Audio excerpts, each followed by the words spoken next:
اٹھتے جاتے ہیں اس بزم سے ارباب نظر، گھٹتے جاتے ہیں میرے دل کو بڑھانے والے۔ السلام علیکم ناظرین، میں ہوں آپ کا ہوسٹ غلام مصطفیٰ سندھو اور آپ دیکھ رہے ہیں سندھو پی کے۔ اس وقت میں دارالعلوم کبیر والا میں موجود ہوں اور آپ دیکھ سکتے ہیں کہ گیٹ ہم نے کراس کیا ہے۔ آج ہم آپ کو اس مدرسہ دارالعلوم کبیر والا جو صدیوں پرانا ہے اس کا وزٹ بھی کروائیں گے، اور حال ہی میں جو حضرت مولانا شیخ الحدیث مولانا ارشاد احمد صاحب وفات پا گئے تھے، ان کی زندگی پہ بھی کچھ نظر ڈالیں۔ یہ میرے ساتھ چلیے اور توجہ سے سنیے۔ ناظرین، یہ 2-4 برس کی بات نہیں، نصف صدی کا قصہ ہے۔ امید کرتا ہوں آپ کو پسند آئے گا۔ ناظرین، 31 جولائی 2023 بروز سموار، علم و عمل، اخلاص و اہلیت، بے نفسی و فنانیت کے جگمگ تاروں میں سے ایک تارہ ٹوٹ کر افق کے اس پار چلا گیا ہے، یعنی درویش خدا مست میرے مشفق و مہربان استاد حضرت مولانا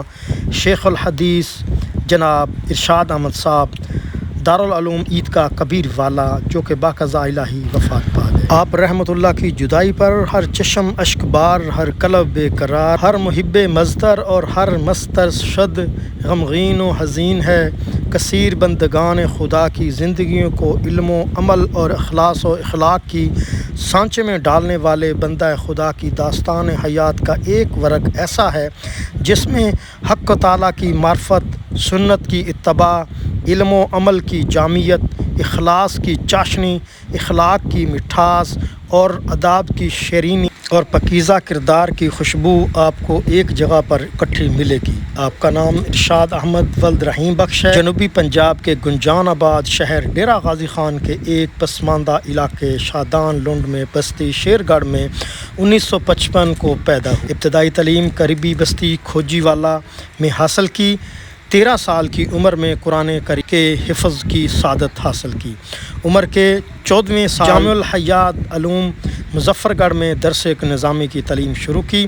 دارالعلوم دیوبند کی فارغ التحصیل 2 بزرگ شخصیات مفتی محمد صدیق صاحب اور مولانا محمد عمر صاحب کی زیر سرپرستی ابتدائی تعلیم حاصل کی۔ بعد ازاں جنوبی پنجاب کی قدیمی تعلیمی درسگاہ جامعہ مظاہر العلوم کوٹدو تشریف لے گئے، جہاں پر مفتی عبدالجلیل صاحب اور مولانا فیض باری صاحب سے اہم کتب پڑھی۔ یہ وہ زمانہ تھا جب دارالعلوم دیوبند کے مایہ ناز فضلاء میں سے ایک حضرت مولانا عبدالخالق صاحب نور اللہ نے کبیر والا کی سرزمین پر دارالعلوم عیدگاہ کبیر والا کے نام سے ایک مدرسہ قائم کر دیا تھا، جس کا نام شہرہ دور دور تک پھیل چکا تھا اور شائقین و علم و کشاں کشاں اس کی طرف کھینچے چلے آ رہے تھے۔ انہی میں ایک سنہرا نام مولانا ارشاد احمد صاحب رحمۃ اللہ علیہ کا بھی شامل ہے۔ آپ نے دارالعلوم میں تعلیم حاصل کی، تمام اساتذہ سے کسب و فیض کیا، لیکن جس شخصیت کی صحبت سالے کا آپ پر سب سے زیادہ رنگ چڑھا وہ حضرت مفتی عبدالقادر صاحب کی شخصیت ہے۔ جب آپ درس نظامی کر رہے تھے انہی دنوں آپ کے والد گرامی کی وفات ہو گئی۔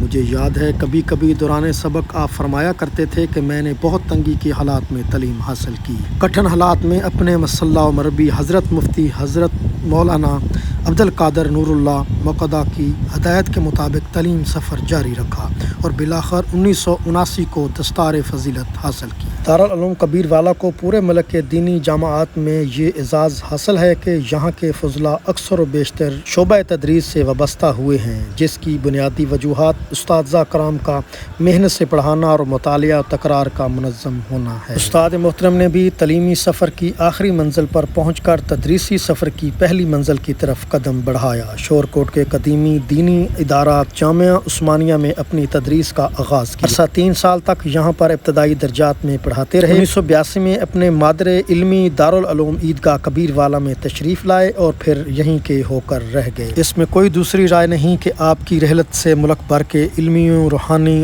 حلقوں میں رنج و غم کی فضا چھا گئی۔ وفات کے بعد ملک بھر اور بیرونی ممالک سے تعزیتی پیغامات کا ایک سلسلہ شروع ہو گیا، جس میں استاد محترم متکلم اسلام آباد مولانا محمد الیاس گھمن، وفاق المدارس عربیہ کے صدر مولانا مفتی محمد تقی عثمانی، جامعہ دارالعلوم کراچی نیب صدر وفاق المدارس عربیہ پاکستان مولانا انوار الحق حقانی، جامعہ حقانی اکاڑا خٹک قاری محمد حنیف جالندری، جامعہ خیر المدارس ملتان مولانا سید سلمان بنوری، جامعہ بنوری ٹاؤن کراچی، جامعہ بناروی ٹاؤن کراچی، مولانا فضل الرحمان محتمم جامعہ اشرفیہ لاہور، مولانا اللہ وسایہ عالمی مجلس تحفظ ختم نبوت مولانا محمد مکی حجازی، مدارس حرم مکی و دیگر مذہبی، سیاسی و سماجی رہنما شامل ہوئے۔ آپ کا جنازہ آپ کے بڑے بیٹے مفتی محمد اویس ارشاد نے پڑھایا۔ دارالعلوم کبیروالا اپنی تمام تر وسعتوں کے باوجود بہت تنگ ہو گیا۔ مجھ سمیت ہزارہا بندگان خدا نے آپ کے جنازہ میں شرکت کو اپنی سعادت سمجھا اور سستیوں اور آہوں کے ساتھ حضرت استاد جی کو اس جہان کی طرف سے رخصت کیا جہاں سے واپس نہیں آیا جاتا۔ آپ کو اپنے استاد مربی مفتی عبدالقادر رحمۃ اللہ علیہ کے پہلو میں سپرد خاک کیا گیا ہے۔